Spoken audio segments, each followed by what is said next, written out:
अहम सर्वस्य प्रभवो मत्तः सर्वं प्रवर्तते. तुम्ही देवाला शोधण्यासाठी हिमालयात जायचा विचार करताय की चारधाम यात्रेचा? थांबा. देव तुमच्या इतक्या जवळ आहे की तुम्हाला विश्वास बसणार नाही.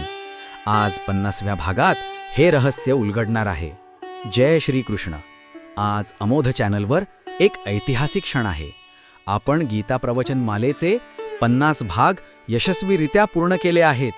50 दिवसांची ही अखंड तपश्चर्या, आणि या प्रवासात हजारो अमोध साधक आमच्या सोबत जोडले गेलेत. तुमच्या या प्रेमाबद्दल आणि शिस्तीबद्दल तुमचे मनापासून आभार. 10व्या अध्यायात श्रीकृष्ण अर्जुनाला एक दिव्य दृष्टी देतात.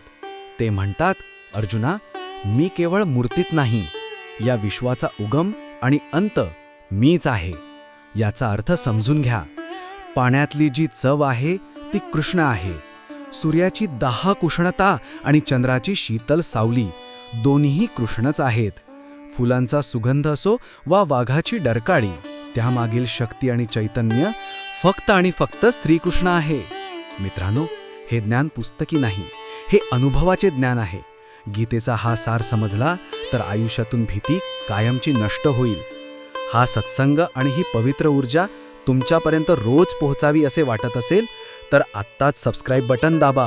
अर्ध्यावर सोडून जाऊ नका, कारण जो टिकतो त्यालाच परमशांती मिळते.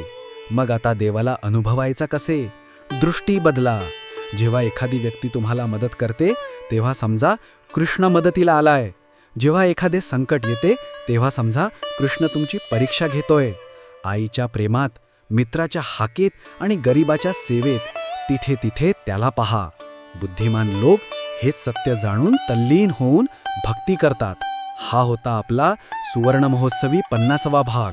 उद्या आपण एका अशा शिखरावर जाणार आहोत जिथे भक्ती आणि ज्ञान एक होतात. विषय आहे परब्रह्माची अंतिम अनुभूती. उद्या सकाळी 8 वाजता न चुकता भेटा. जय श्री कृष्ण.